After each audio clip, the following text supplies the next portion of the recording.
मंडलाकारं व्याप्तं येन चराचरं तत्पदं दर्शितं येन तस्मै श्रीगुरुवे नमः। ध्यानमूलं गुरुमूर्ति पूजामूलं गुरुपदं मंत्रमूलं गुरुवाक्यं मोक्षमूलं गुरुकृपा। ओम। बहुत अच्छे। नारायण नारायण। कल भगवान ने 21वें श्लोक के माध्यम से हमें बताया था कि 3 ही नरक के द्वार हैं, काम, क्रोध और लोभ।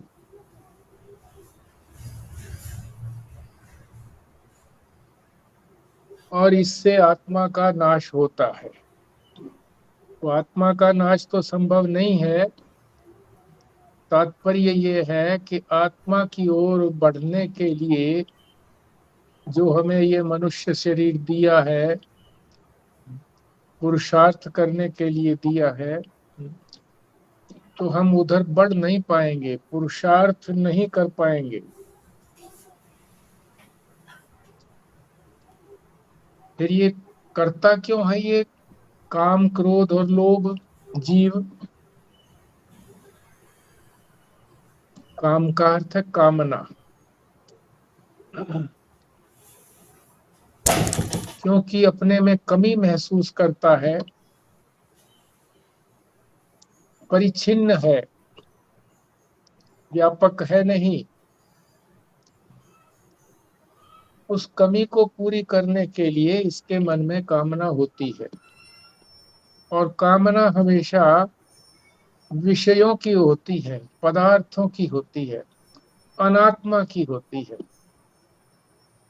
अपनी कामना कौन करेगा? अपनी कामना तो हमारे पास हम तो है ही है। मेरा तो कभी अभाव होता नहीं है। जागृत, स्वप्न, सुषुप्ति तीनों के अंदर मैं तो बना रहता हूं। मैं आत्मा हूं। अनात्मा का इसको लगता है कि अनात्मा से मुझे कुछ लाभ मिलेगा, इसलिए कामना होती है।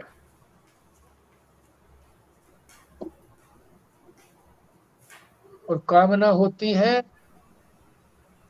जब उस कामना की पूर्ति नहीं होती तो क्रोध आता है।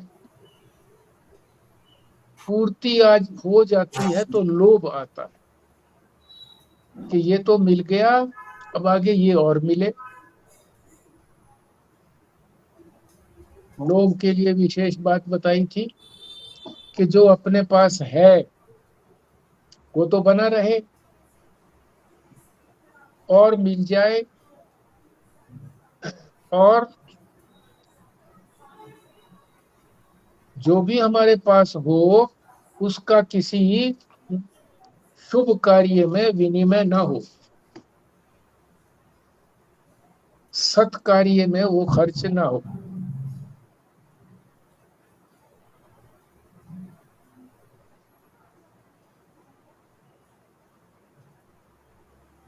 फिर ब्रह्मा जी के उदाहरण से बताया था कि ब्रह्मा जी ने देव, दानव और मानव उनके पास ज्ञान लेने के लिए आए, तो उन्होंने सबको दे दे दे दिया, तीनों को। और उनसे पूछा भी कि आपने क्या क्या समझा।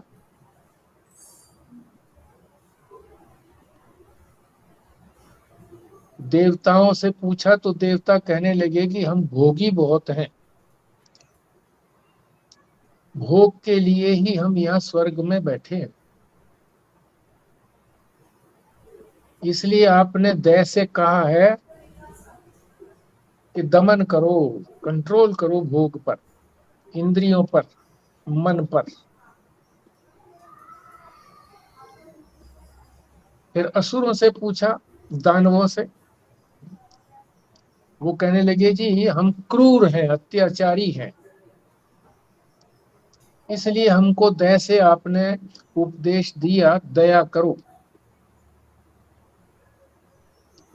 मनुष्यों से पूछा, मनुष्यों ने कहा कि आपने हमें जो दया दिया है इसका तात्पर्य है कि हम लोभी बहुत हैं, इसलिए हमें आपने कहा है दान करो।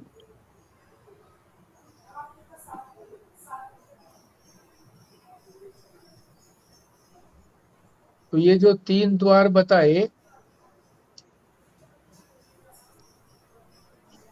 काम क्रोध लोभ, इनको कम करने के लिए ये 3 बातें बता दी इनके विरोध में, कि इनको अपनाएंगे तो ये कोई देवों के लिए या असुरों के लिए नहीं उपदेश दिया गया, ये मनुष्यों के लिए ही उपदेश दिया है, क्योंकि वही जो है पुरुषार्थ कर सकते हैं। देव और दानव ये तो भोग हैं, भोग करते हैं, ये इनकी परमात्मा की तरफ दृष्टि जाती ही नहीं है असुरों की, और देवता भोग में लगे रहते हैं। इसलिए मनुष्य ही यानी हम लोगों के लिए कहा गया है कि जो साधक हैं, गीता स्वाध्याय करते हैं, वो मेरी आज्ञा का पालन करते हुए इन तीनों को, दान दया और दमन, तीनों प्रकार की वृत्तियों को छोड़े। पूरी तरह से छोड़ा नहीं जा सकता, परंतु कम कर सकते हैं। और ये सारे होते क्यों हैं, इनका मूल कारण क्या है? अज्ञान। तो जब अज्ञान की निवृत्ति होगी तो ये पूर्ण रूप से छूट जाएंगे, पर जब तक अज्ञान निवृत्त नहीं होता है हम इनको प्रयास से कम कर सकते हैं और परमार्थ के मार्ग में, श्रेय के मार्ग में आगे बढ़ सकते हैं।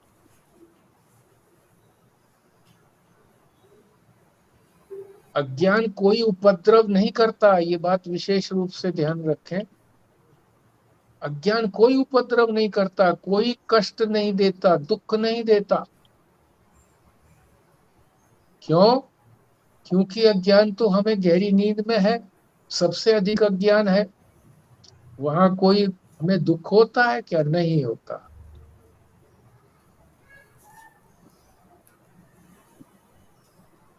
अज्ञान का कार्य ही जो है वो दुख देता है।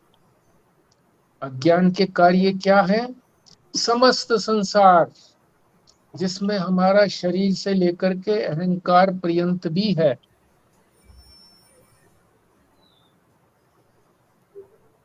ये अज्ञान का कार्य है, अज्ञान से बना है। जब हमारी कामना होती है तो इनके लिए ही होती है, शरीर के लिए। क्रोध आता है तो इन्हीं की कामना में रुकावट आती है तो क्रोध आता है। लोभ कब आता है? जब हमारी कामना पूरी हो जाती है इन्हीं शरीर आदियों के लिए, शरीर मन बुद्धि चित्त अहंकार के लिए,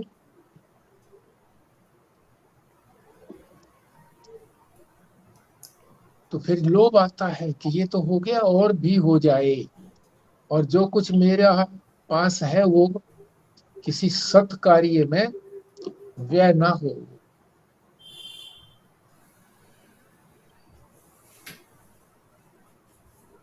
इनके क्षीण होने से, काम क्रोध और लोभ के क्षीण होने से, कम होने से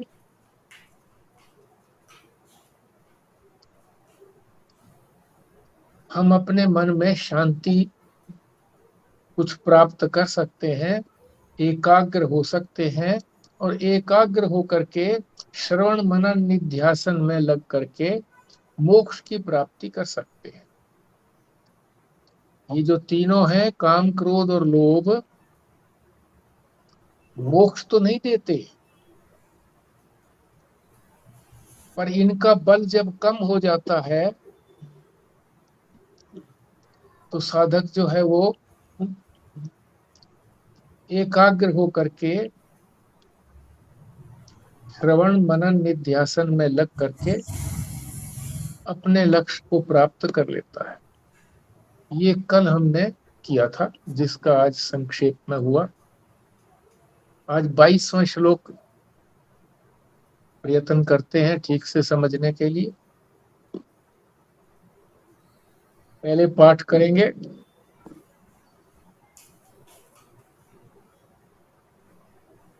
एतै विमुक्तः कौन्तेय तमोद्वारः त्रिभिः नरः आचरति आत्मनः श्रेयः ततः याति पराम गतिम। हाँ जी, संजीव शर्मा जी। जी। एते विमुक्त कौन्तेय तमोद्वारे त्रिभिः नरः आचरति आत्मना श्रेय ततः याति परां गतिम्। खुराना जी।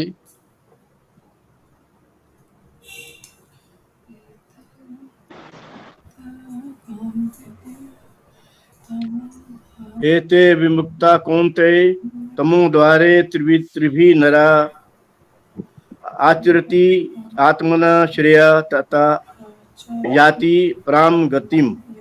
ओम। भारद्वाज साहब। जी। अतः विमुक्तः कौन्तेय तमोद्वारे त्रिभिः नरः आचरति आत्मना श्रेयः ततः यति परां गतिम्। बिमला जी।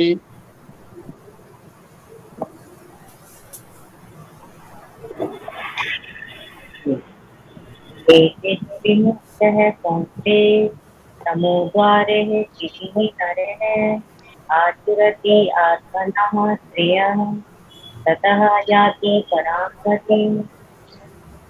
स्वस्तिका जी। हाँ जी। एतै विमुक्ताः कौन्तेय तमोद्वारै त्रिभिर्नरः आचर्यः आत्मनः श्रेयस्ततो याति परां गता। राशा जी। नहीं कर पाऊंगी। ठीक ठीक है, तो हम इनके शब्दों के अर्थ समझ लेते हैं। एतई, एतई का अर्थ है इन। आत्म चाबी ले ले। हरी। एतई का अर्थ है इन। किन से? इन तीनों से जो नरक के द्वार हैं। विमुक्त है, इनसे यदि मुक्त हो गए तो हे कौन्ते, कुंती के पुत्र,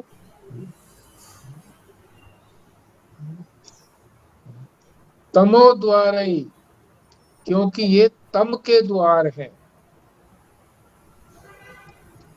तम का अर्थ है अज्ञान, अज्ञान के द्वार है। त्रिभी, तीनों।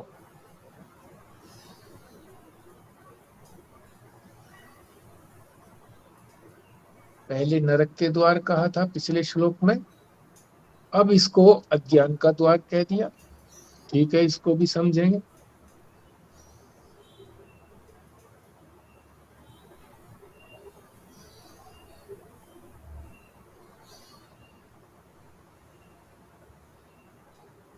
आचरती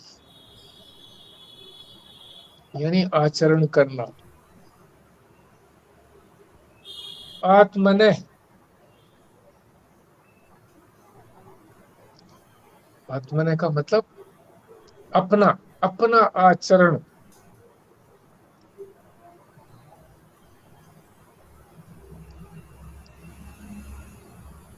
श्रेय है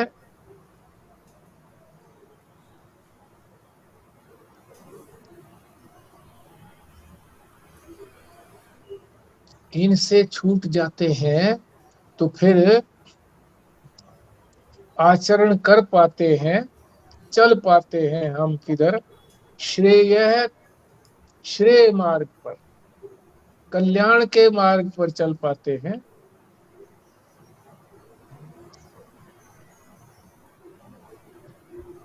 ततः तब याति पराम गतिम, याति का अर्थ है प्राप्त करते हैं, परम गति को प्राप्त करते हैं। यानी इसके बाद फिर और कोई गति नहीं है, और कहीं जाना नहीं है, और कुछ प्राप्त करना नहीं है। ये इसका शब्दार्थ है। अब इसको विस्तार से समझते हैं। पहले इनको नरक के द्वार कहा, अब यहां इनको तम का कह दिया। तम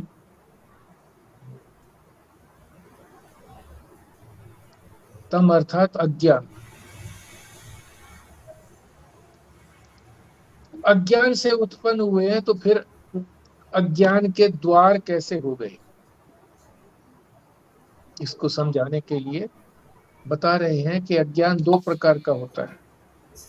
ये इस श्लोक के अंदर नई बात पता लगेगी कि अज्ञान दो प्रकार का है। एक है मूल अज्ञान, एक है तूल अज्ञान, तूलाज्ञान। मूल अज्ञान का क्या अर्थ है? अपना जो हमारा वास्तविक स्वरूप है, क्या है हमारा वास्तविक स्वरूप? कि हम ब्रह्म ही हैं। ब्रह्म रूपता, अपनी ब्रह्म रूपता का जब हमको ज्ञान नहीं होता तो इसको कहा है मूल अज्ञान। जब हमने अपने ब्रह्म रूप को नहीं जाना, व्यापक रूप को नहीं जाना, इस छोटे से शरीर को ही जाना, सीमित शरीर को ही जाना, 2.5 हाथ के शरीर को ही जाना, तो फिर ये सारा संसार खड़ा हो गया।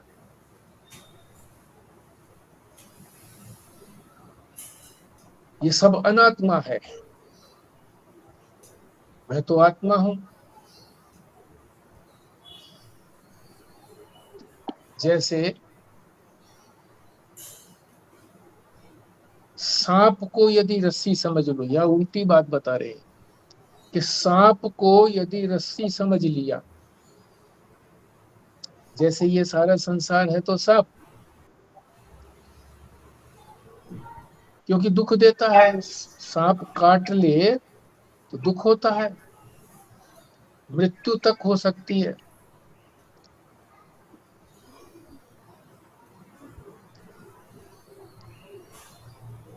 तो जब सांप को रस्सी समझ लिया और उससे हम फिर बिस्तर बांधने का सोचा हमने, तो सांप तो काटेगा ही।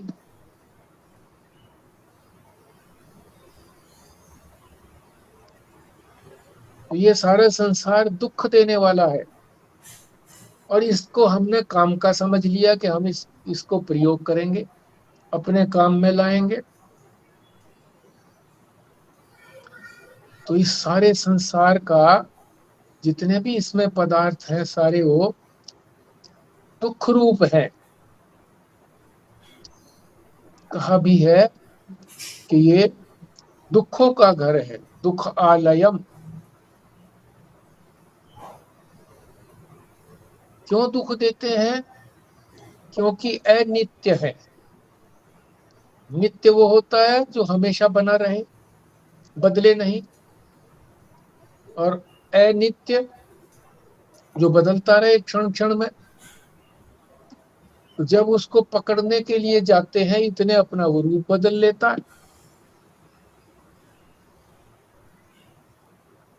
रूप बदल लेता है तो फिर रोने लगते हैं।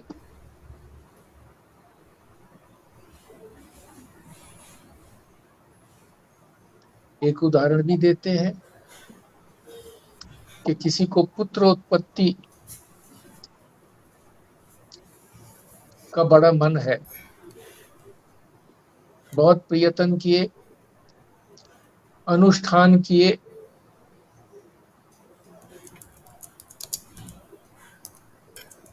पुत्रोत्पत्ति हो गई।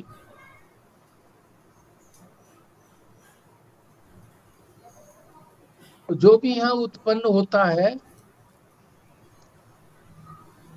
उसकी मृत्यु तो निश्चित है, भगवान कह ही रहे हैं। और जिसकी मृत्यु होती है उसका जन्म भी होना निश्चित है।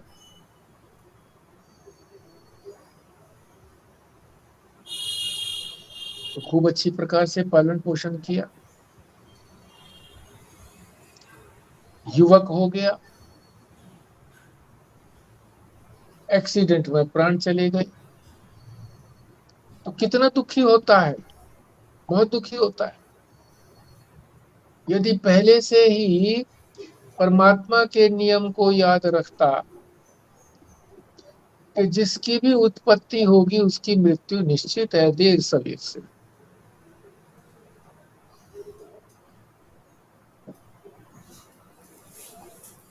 दुख होगा ही होगा।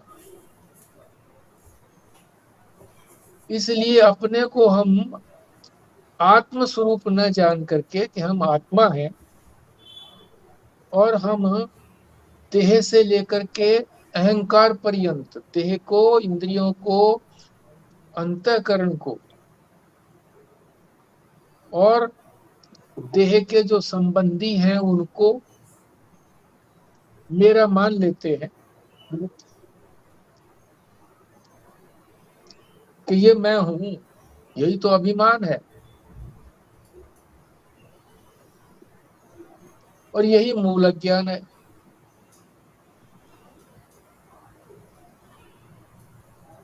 और जो दूसरा जो बताया स्थूल ज्ञान, स्थूल ज्ञान क्या है? अनित्य को नित्य समझ लेना,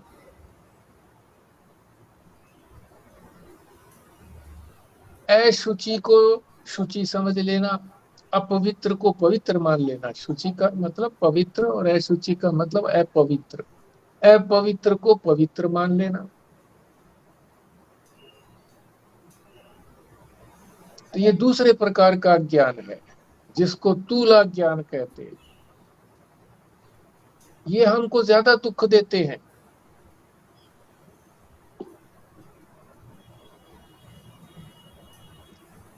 अगर उसी समय अज्ञान तो था ही हमारे अंदर, और उसी समय जो अनित्य वस्तु है कि पुत्रोत्पत्ति हुई है, तो जो भी चीज यहाँ उत्पन्न होती है वो क्षण क्षण में परिवर्तित होती होती नष्ट हो जाती है।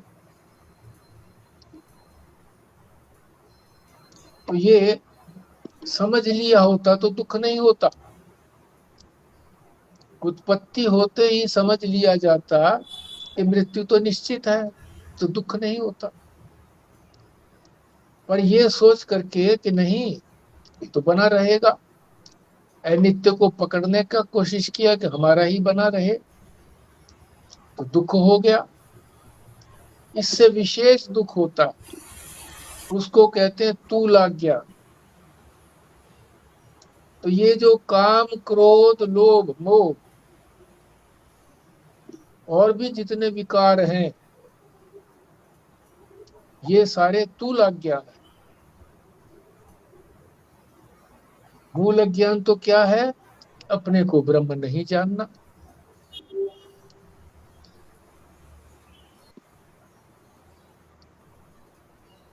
और जब ये शरीर को मैं आदि मान लिया और उसके अंदर फिर जो कुछ भी है हमारे मन में ही तो होते हैं। कामना भी, क्रोध भी, लोभ भी, मोह भी, अहंकार भी, सब हमारे अंतःकरण में ही तो होते हैं।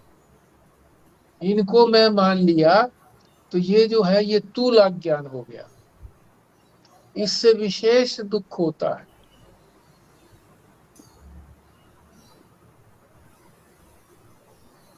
आदमी को जब क्रोध होता है तो छोटा बालक कितना मासूम होता है, प्रसन्न होता है, प्रसन्नता से खेलता है। तो उसमें भी क्रोध आते समय भी उसको उस पर गुस्सा आता है। क्यों आता है? कि वो प्रसन्न है और मैं दुखी हो रहा हूं क्रोध के मारे।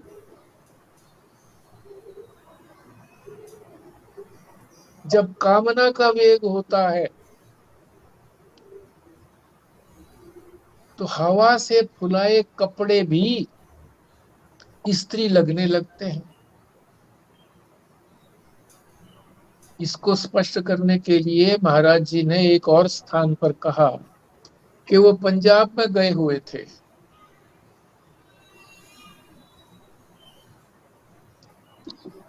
तो वहां उनके साथ और भी महात्मा थे। तो महात्मा ऊपर ठहरा रखे थे, महाराज जी नीचे थे। एक महात्मा ने अपना अनुभव बताया कि एक दिन मैंने देखा कि सामने वाले मकान के छज्जे के ऊपर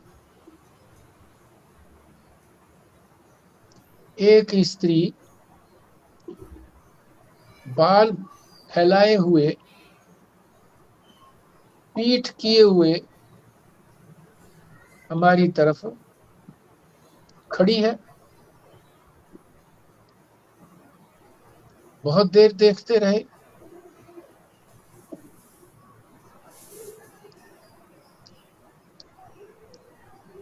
बहुत देर के बाद उनको पता लगा, उसको महात्मा को,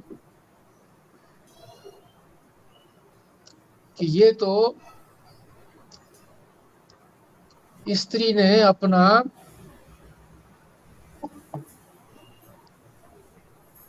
ऊपर का पहनने का जो वस्त्र है वो सुखा रखा था।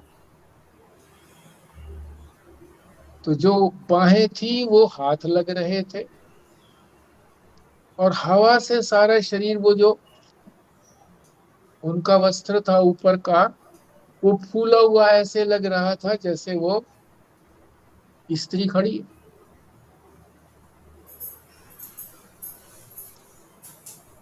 तो उन्होंने अपना आत्म विश्लेषण किया कि मेरे अंदर अभी कामना शेष है। क्योंकि वो सोचते रहे कि कभी तो इधर मुंह करेगी वो, और मुंह क्या करना था, वो तो कपड़ा सुखा ही रखा था। इसके बारे में ना ऐसा भी एक बार कहा गया था, मतलब ऑन अ लाइटर नोट, कि वो एक्चुअली जब वो बड़ी देर तक सोचते रहे कि ये स्त्री है, पर जब उसने फेस उधर घुमाया तो वो कोई सरदार जी थे। ठीक बात है, सरदार जी थे, ठीक बात।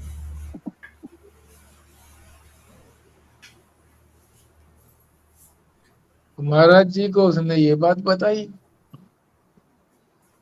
तो जो शिष्य होता है वो अपनी सारी कमियां गुरु को बताता है, तो गुरु उनके कमियों का परिष्कार करते हैं।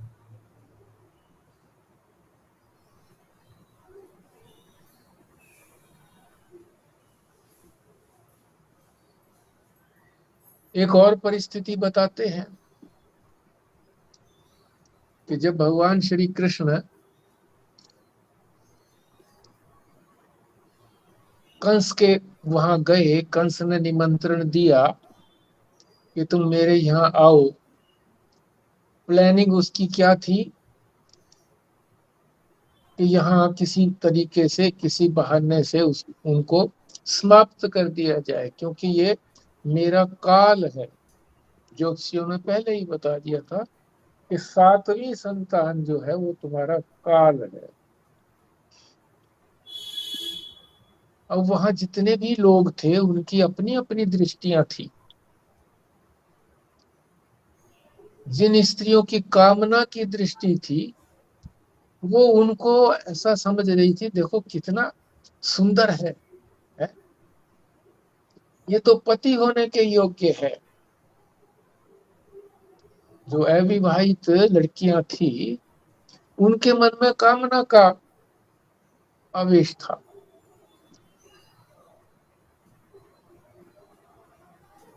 और जो कंस को बुरा समझते थे वो ये सोचते थे कि अब काल आ गया है कंस का।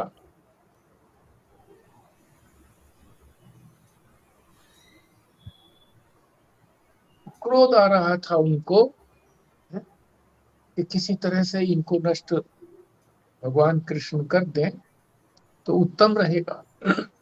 अपनी अपनी दृष्टि से सभी के अंदर किसी में कामना, किसी में क्रोध, किसी में लोभ आ रहा था।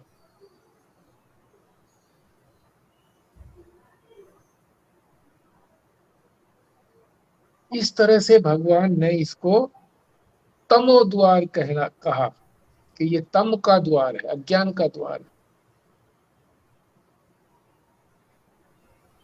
और फिर ये बताया कि जब इन तीनों से मुक्त हो जाता है, काम, क्रोध और लोभ से विमुक्त हो जाता है। विमुक्त कहा ना, एतई विमुक्त है।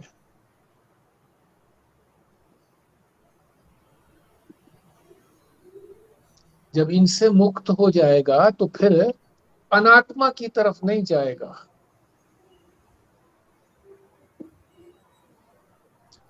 तब कल्याण की ओर जाएगा, श्रेय की ओर जाएगा।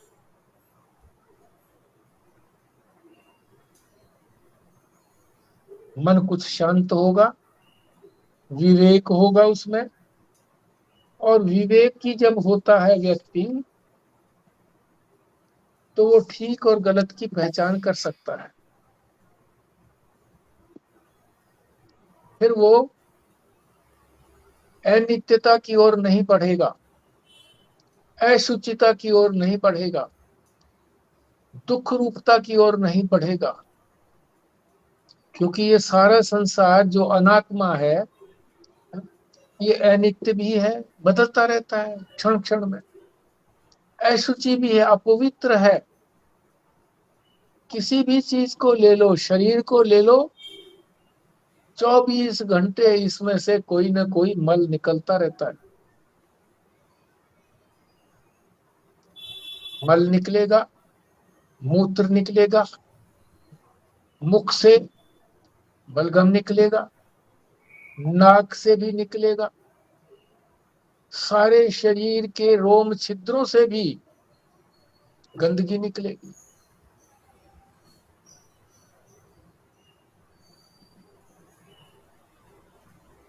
तो जब इधर नहीं जाएगा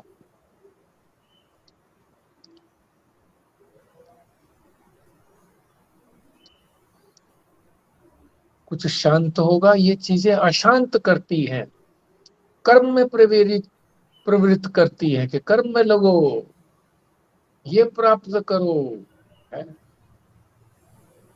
तो कुछ शांत होगा तो श्रेय मार्ग में, कल्याण के मार्ग में चलेगा। भगवान ने अन्यत्र बताए हैं, एक है प्रेय मार्ग और एक है श्रेय मार्ग। प्रेय मार्ग वो है जो हमें प्रिय लगता है, जहां मन चाहता है जिधर जाना स्वतः, उसको प्रेय मार्ग कहते हैं। और श्रेय मार्ग वो है कि जहां मन चाहे भी तो भी, जिसमें विवेक है, बुद्धि के अंदर विवेक है, वो ये जांच करके कि इधर जाना उचित है या अनुचित है, तो उधर नहीं जाता। श्रेय मार्ग की ओर बढ़ता है। श्रेय मार्ग में बढ़ने में उसे कठिनाई भी होती है, पर यही सोच करके कि तत्काल इसमें सुख नहीं है, पर दीर्घ काल में तो ये सुख देगा। और जो प्रेय मार्ग वाला है वो सोचता है कि तत्काल मुझे ये जो सुख मिल रहा है इसको क्यों छोड़ू।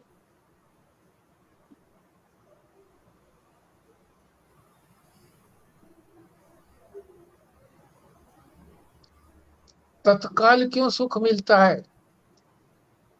क्योंकि उसको दिखता है कि भाई ये करने से मुझे ये प्राप्ति हो सकती है।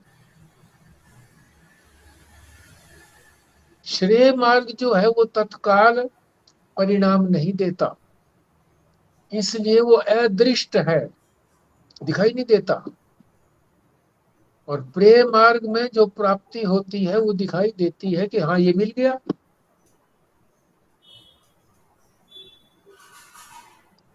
प्रेय मार्ग का विशेष रूप से भगवान ने बताया है, महाराज जी ने बताया उस बात को कि प्रेय मार्ग जो है वो जो चीज हमारी प्रिय है, जिसको हम प्राप्त करना चाहते हैं, तो वो डंडा लेकर के हमेशा खड़ा रहता है सिर पर और अपना काम करवा लेता है।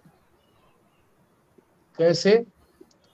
दर्जी को कपड़ा दिया, 1 सप्ताह का वायदा किया उसने, और वो तीसरे ही दिन जाकर के पूछता है कि क्या भाई तूने कटाई कर ली?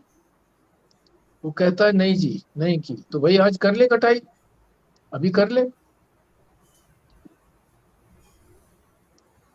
फिर 2 दिन बाद जाकर के कहता है कि क्या तूने सिल लिया? उसको कहता जी नहीं सिला अभी, तो अभी सिलाई कर ले। फिर अगले 1 दिन के बाद जाता है कि काज बटन लगा दिए? बोला जी अभी लगाता हूं।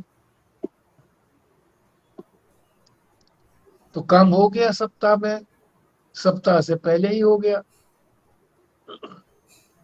इसी तरह से सुनार के पास जाकर के तगाजा करे तो जो समय बताया उससे पहले ही मिल जाता है आभूषण।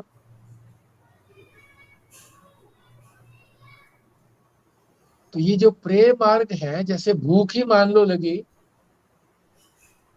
तो छाती पे खड़ी हो जाती है।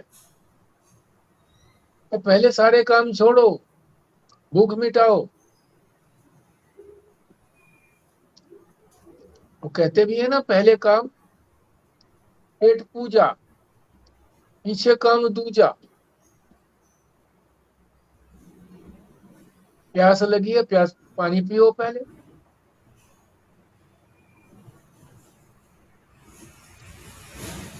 और ये सारा समय इसी में लग जाता है। हमने मान लीजिए निश्चित किया हुआ है कि हम इस समय में उठेंगे, इस समय में पूजा पाठ करेंगे, इस समय भजन करेंगे, इस समय सत्संग करेंगे, और इस समय हम दुकान में जाएंगे। तो कटौती कहाँ होती है? इन्हीं में होती है। ध्यान भजन में कटौती होगी, पूजा पाठ में कटौती होगी।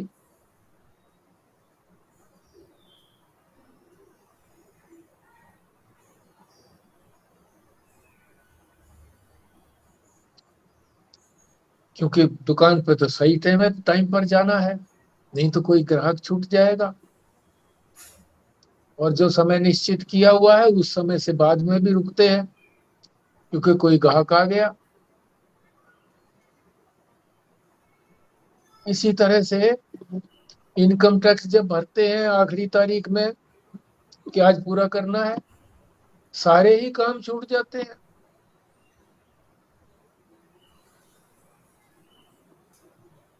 तो श्रेय मार्ग में बढ़ने के लिए जो सबसे बड़ी रुकावट है वो प्रेय मार्ग ही है। क्यों?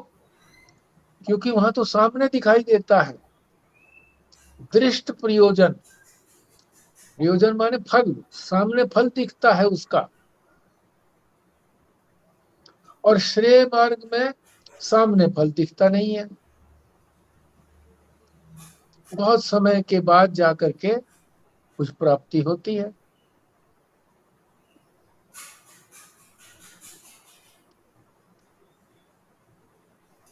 पर यह भी आश्वस्त किया जा रहा है यहाँ पर इस श्लोक में कि काम, क्रोध और लोभ और भी जितने विकार हैं, इनको पूरी तरह तो समाप्त नहीं किया जा सकता, पर जितना जितना हम इनको कम करते चले जाएंगे, उतना उतना हम अपना जो समय बचता है उस समय को श्रेय मार्ग में लगा पाएंगे।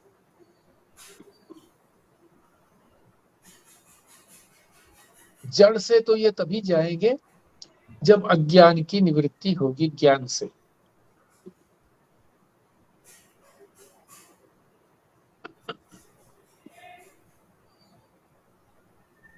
इन प्रतिबंधों के कारण उधर समय नहीं लगा पाते।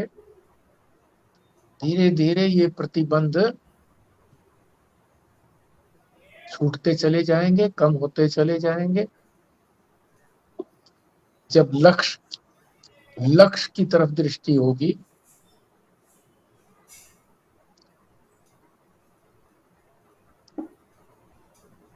तो निरंतर हम उसमें लगे रहेंगे, श्रवण मनन में, निध्यासन में, और मोक्ष की प्राप्ति हो जाएगी। पर जब तक मोक्ष की प्राप्ति नहीं होती है तो उसका फल हमको कुछ मिलेगा कि नहीं मिलेगा? तो कह रहे हैं ततः है, जब श्रेय मार्ग में पूरी तरह से लग जाएंगे, प्रेय मार्ग को भी बिल्कुल छोड़ दिया कि अब हमको संसार से कुछ चाहिए ही नहीं,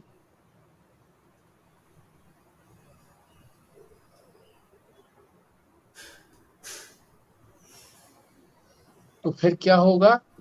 परम गति,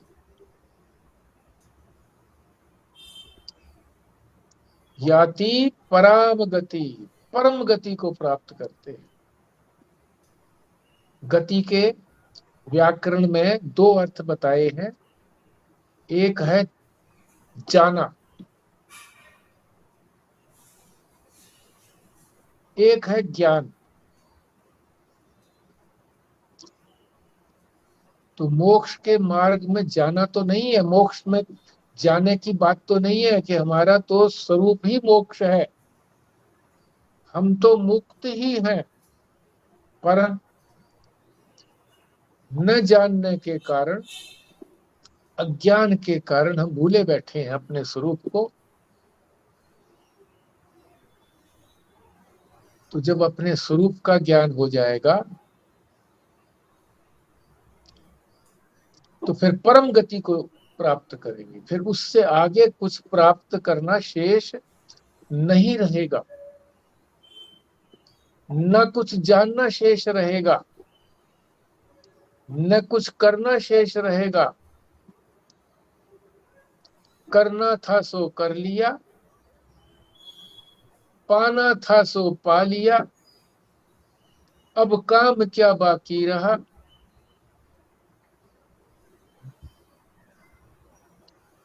अपने आत्मा के ब्रह्म रूपता को जान लिया, फिर कुछ अज्ञात नहीं रहता है।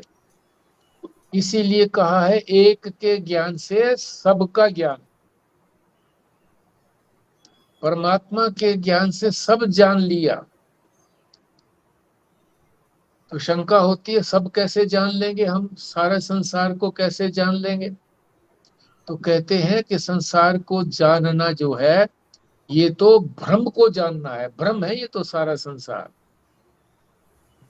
भ्रमों का ज्ञान कोई ज्ञान नहीं कहा जाता। जैसे रस्सी के अंदर सर्प भी दिखाई दिया, माला भी किसी को दिखाई दी, किसी को धरती की हाट भी दिखाई दी, तरेड़ दिखाई दी, किसी को कुछ और दिखाई दिया, किसी को डंडा दिखाई दिया। तो ये सारे भ्रम हैं, इसके ज्ञान से कोई प्राप्ति नहीं होती है। ये तो इनका जो ज्ञान है, इनको सत्य मानने से तो परेशानी ही होती है कि सर्प माना तो डर के भागे, ठोकर लगी माथा फूट गया, डॉक्टर बुलाया, है? कष्ट हुआ। तो ब्रह्मों का ज्ञान कोई ज्ञान नहीं है, ज्ञान तो एक ही है, परमात्मा का ज्ञान, अपने स्वरूप का ज्ञान। इससे आगे फिर कुछ और ना जानना रहता बाकी, ना फिर उसके लिए कोई कर्म करने की बात है, क्योंकि अपना स्वरूप को कर्म से नहीं प्राप्त किया जा सकता।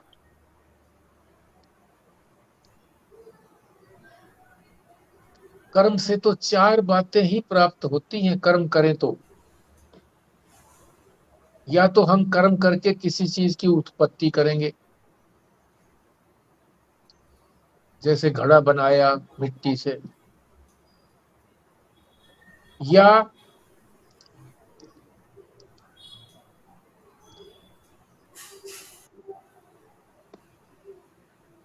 उसको प्राप्त करेंगे, जाकर के प्राप्त करेंगे घड़े को।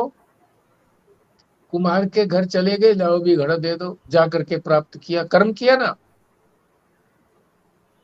या उसको कह देंगे तू हमारे यहाँ आ जा, तो कर्म के द्वारा प्राप्त हुआ हमको। या और क्या कर सकते हैं, संस्कार। ये घड़ा मिल गया, अब उसके ऊपर चित्रकारी करने लगे, उसको सुंदर बनाने लगे चित्रकारी करके।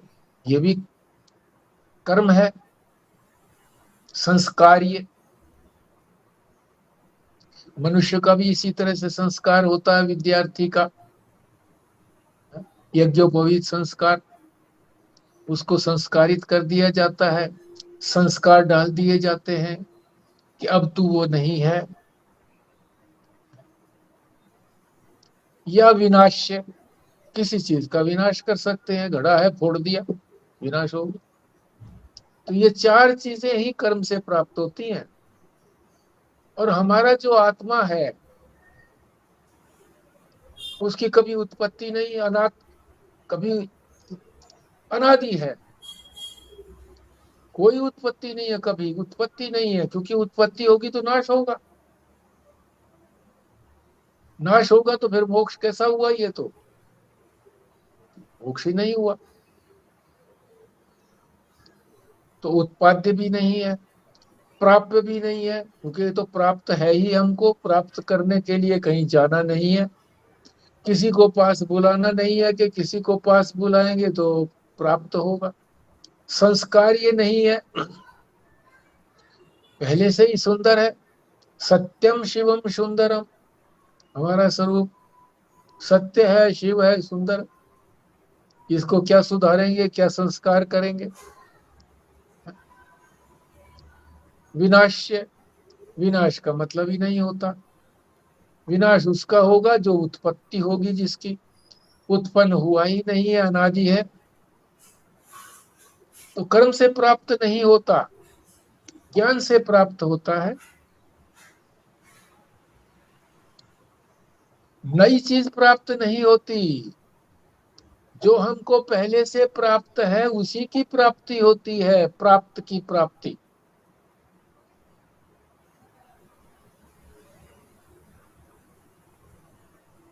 कहने को कह देते हैं प्राप्त हुआ, पर प्राप्त है उसकी प्राप्त की ही प्राप्ति है। इसीलिए ये जो काम क्रोध और लोभ है, इनको क्षीण करके, एकाग्र हो करके, क्षीण होने से ये उपद्रव नहीं करेंगे, मन कुछ शांत होगा, फिर उसमें श्रवण मनन निध्यासन ठीक प्रकार से करेंगे और मोक्ष की प्राप्ति होगी। और वो अंतिम है, उसके बाद फिर कोई गति नहीं है, कहीं जाना नहीं है, कहीं आना नहीं। ये हमारा 22वां श्लोक भी संपूर्ण हुआ।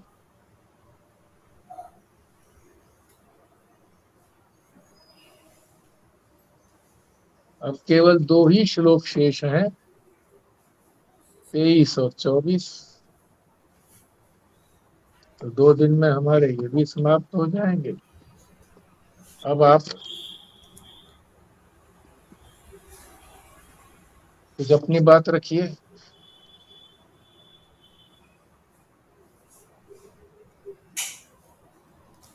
मुझे ये बड़ा इंटरेस्टिंग लगा जो आपने बताया था। अभी तक हम हमेशा करते थे कि जो रस्सी है उसको हम सांप समझ रहे हैं, पर आज पता लगा कि अगर हम सांप को रस्सी समझ लें तो ये भी हम्म इंटरेस्टिंग है। हम्म। तो दोनों ही तो बात। ये संसार तो दुख देने वाला है ही ना, सांप भी तो है। ठीक बात। तो दोनों ही एक तरह से हमारे लिए मतलब हम नुकसानदायक हैं, दोनों ही चीज। रस्सी को सांप समझना या सांप को रस्सी समझना। हाँ, गलत चीज को अपने लिए हितकारी समझ लेना, यही तो अज्ञान है।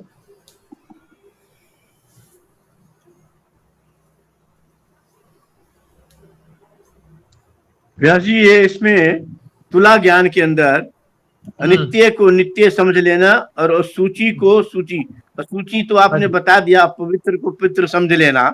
ये अनित्य को नित्य समझ लेना, इससे क्या मतलब है? हाँ हाँ जी, बोलिए जी, आप लोग बोलिए,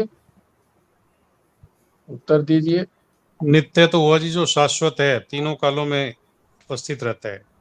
अनित्य है जो अभी है, बाद में नहीं रहेगा, या पहले नहीं था अब दिखाई दे रहा है, वो अनित्य हुआ। और जहाँ स्वस्तिका बहन ने जो बात कही थी ना जी कि भी अगर सांप को सांप समझ लें, सांप को क्या कह रहे थे कि रस्सी समझ लें। सांप को रस्सी समझ लें, या रस्सी को सांप समझ लिया, अगर सांप समझ करके उसको झटक दिया, छोड़ दिया, तो ये जैसे संसार दुख में है, अगर ये जान करके इससे छूट दिया, इसको वैराग्य हो जाए, तब तो लाभदायक रहा।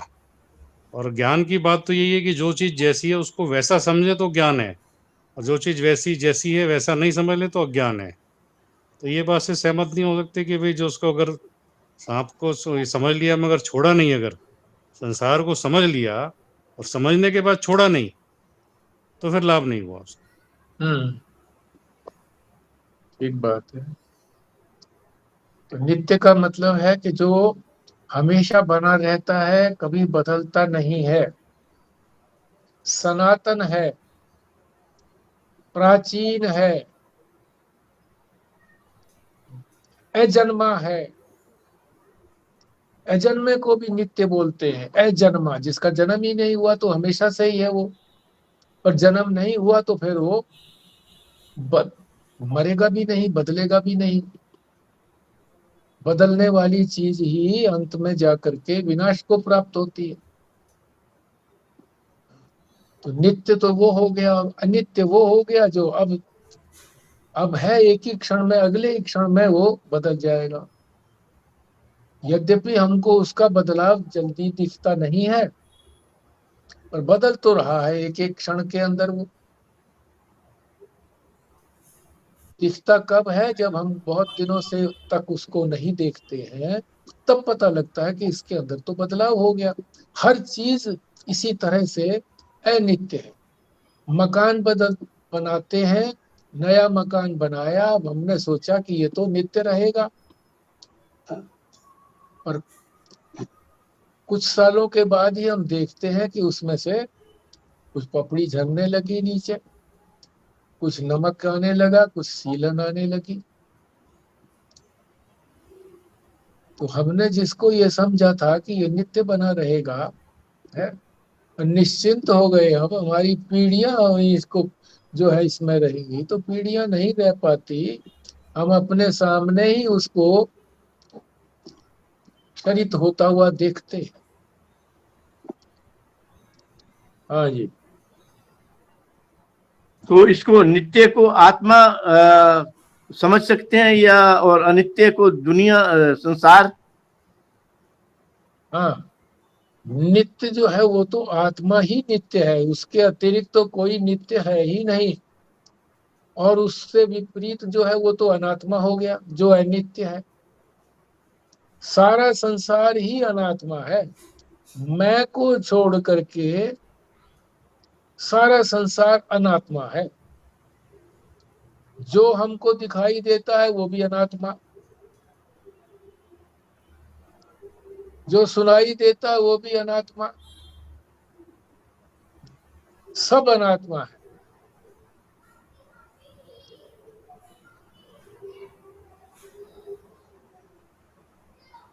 जिसको भोगते हैं वो भी अनात्मा, भोगने वाला भी अनात्मा। ये विलक्षण बात है। भोगता कौन है? हमारे ये यंत्र भोगते हैं ना। कौन सा यंत्र भोगता है? मन बुद्धि, ये भोगता है, ये भी अनात्मा है। और जो भोग्य पदार्थ है ये भी अनात्मा है। सारे संसार के जितने पदार्थ हैं ये अनात्मा है। और इनको जो भोगने वाला है, चाहे दुख भोगे चाहे सुख भोगे, वो भोगने वाला भोगता बोलते हैं उसको, वो भी अनात्मा है। क्योंकि आत्मा में भोक्ता भोग्य भाव है ही नहीं। आत्मा में कर्ता क्रिय भाव है ही नहीं। आत्मा में ज्ञाता ज्ञाय ज्ञेय भाव है ही नहीं। वो तो ज्ञान स्वरूप है। आत्मा किसी को जानती नहीं है।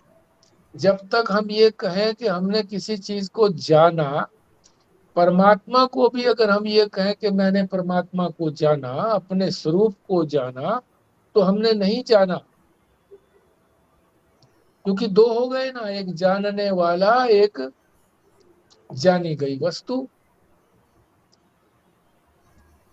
वस्तु तो एक ही है, दो हो ही नहीं सकती, अद्वितीय है। जी।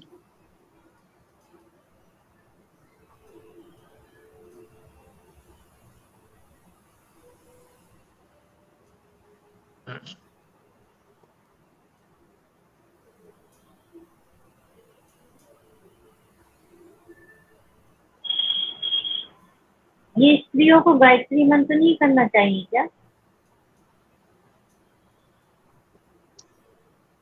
जो भी महापुरुष आपको मंत्र दे देता है वही उत्तम मंत्र है। चाहे वो गायत्री मंत्र हो। हाँ, कोई भी।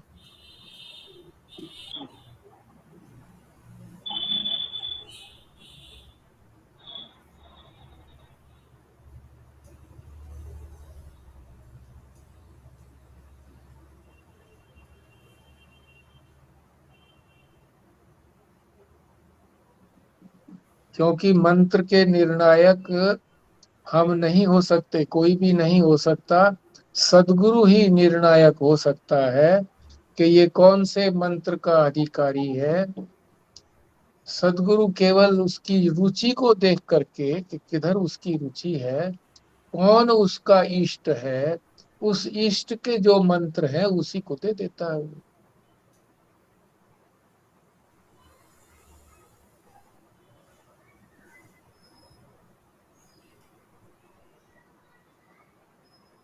ठीक है जी, अब पूर्ण आहुति के लिए आगे बढ़ते हैं।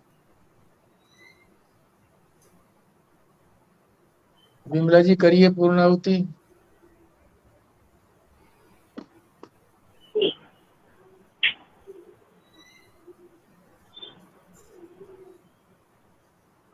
ओम पूर्णमदः पूर्णमिदं पूर्णात् पूर्णमुदच्यते पूर्णस्य पूर्णमेवावशिष्यते।